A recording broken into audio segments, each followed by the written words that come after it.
नमस्कार, मी श्वेता अंकले. आपण पाहत आहात तरुण भारत न्यूज.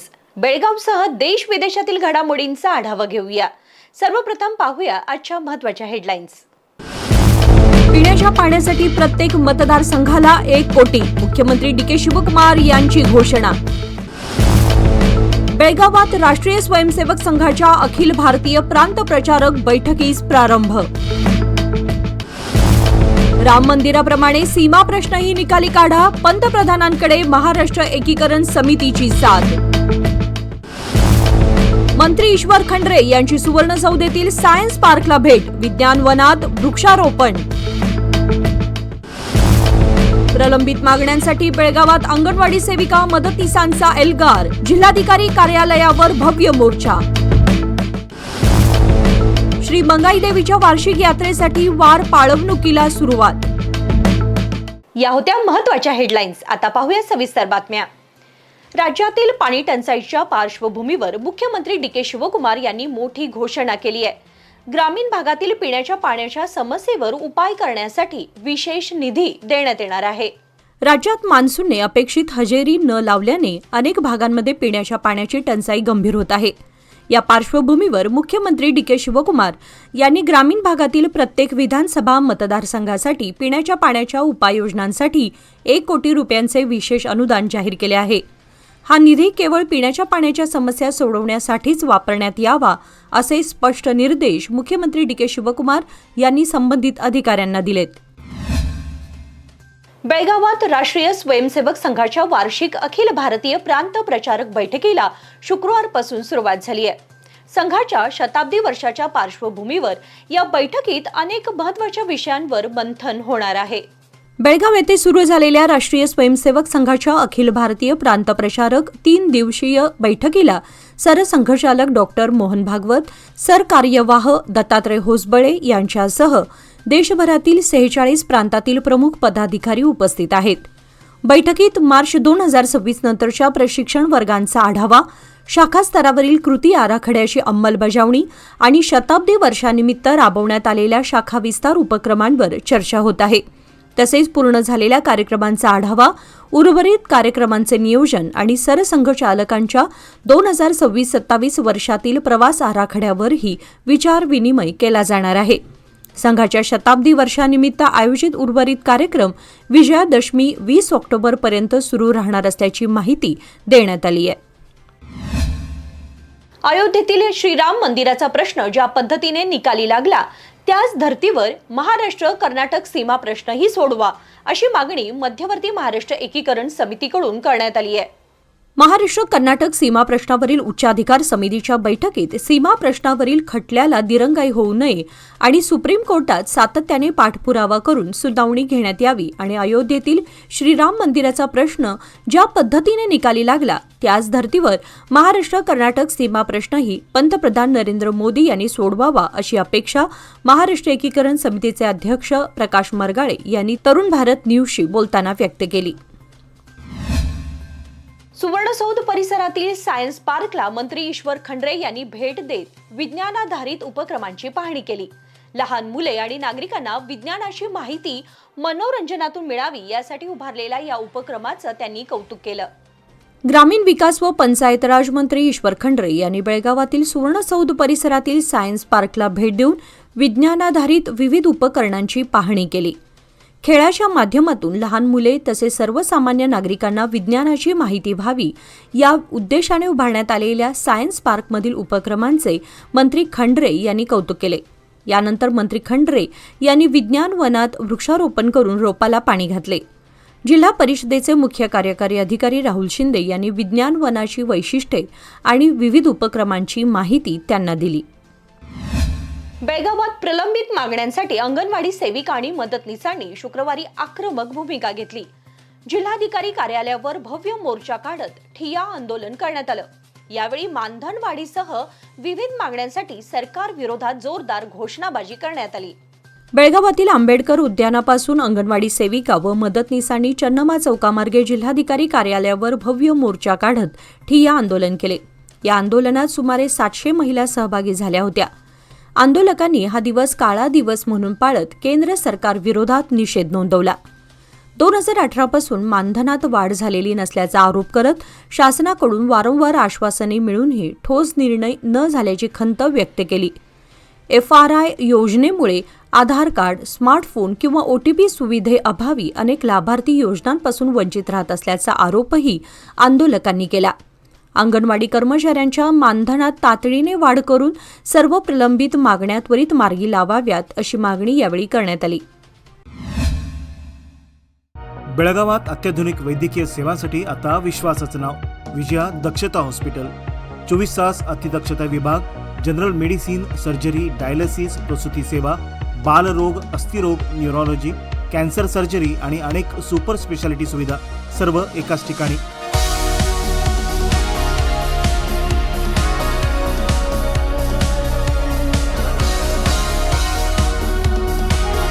अनुभवी डॉक्टर, आधुनिक तंत्रज्ञान आणि रुग्णांसाठी मनापासून सेवा.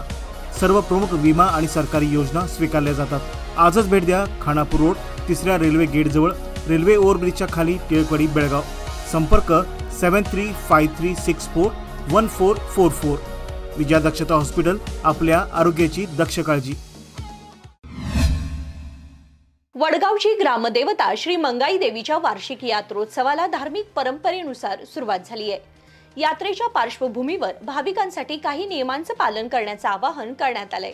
बेळगावातील वडगावची ग्रामदेवता आणि नवसाला पावणारी देवी म्हणून प्रसिद्ध असलेल्या श्री मंगाई देवीच्या वार्षिक यात्रोत्सवाला शुक्रवार दिनांक 10 जुलै रोजी सायंकाळी मंदिरासमोर विधिवत गाराणे घालण्याचे आयोजन करण्यात आले होते. दरम्यान मुख्य यात्रोत्सवापर्यंत दर मंगळवार आणि शुक्रवारी कडक वार पाळण्याचे, वाराच्या दिवशी शेतीकाम बंद ठेवण्याचे तसेच मांसाहार टाळण्याचे आवाहन करण्यात आले आहे. वडगाव परिसरातील ग्रामस्थांसह बाहेरून येऊन वडगाव परिसरात वास्तव्यास असलेल्या नागरिकांनीही या धार्मिक परंपरेत सहभागी व्हावे असे आवाहन वडगाव श्री मंगाई मंदिर समितीच्या वतीने करण्यात आले आहे. रोजगाराच्या प्रतीक्षेत असलेल्या तरुण तरुणींसाठी राज्य सरकारने दिलासादायक निर्णय घेत असून कर्नाटक लोकसेवा आयोग आणि कर्नाटक परीक्षा प्राधिकरणामार्फत विविध सरकारी रिक्त पदांवर लवकरच भरती केली जाणार आहे. वन विभागाच्या बेळगाव विभागातील 42 रिक्त पदांसह महसूल, पोलीस, अबकारी आणि रेशीम विभागातील रिक्त पदेही भरली जाणार आहेत. या भरतीमुळे प्रशासकीय यंत्रणेला गती मिळण्यास मदत होणार आहे.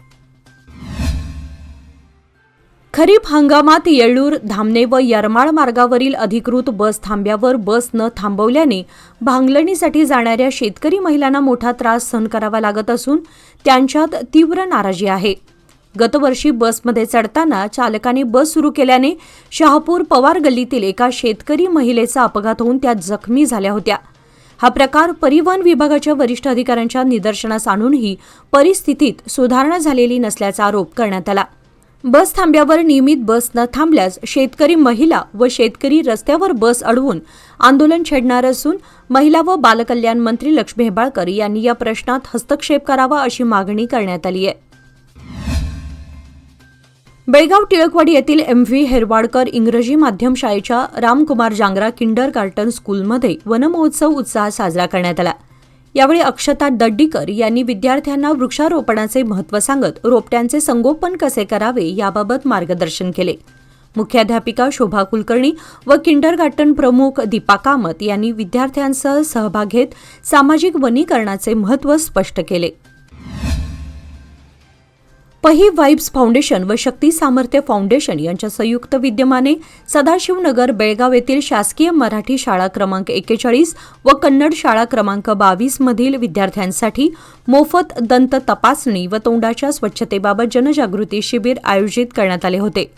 डॉक्टर स्नेहा बडवन्नावर तसेच डॉक्टर सिमरन सूर्यवंशी यांनी विद्यार्थ्यांना योग्य दात घासण्याच्या पद्धतीचे प्रात्यक्षिक व प्रश्नोत्तरांच्या माध्यमातून मार्गदर्शन केले. यावेळी शक्ती सामर्थ्य फाउंडेशनच्या संस्थापक संचालक लता अनासकर व श्वेता महेंद्रकर उपस्थित होत्या. पही वाइब्स फाउंडेशनच्या संस्थापक संचालक रक्षा यू यांनी गरजू मुलांपर्यंत पोहोचून आरोग्यदायी स्मितासाठी सातत्याने कार्य करण्याचा संकल्प व्यक्त केला.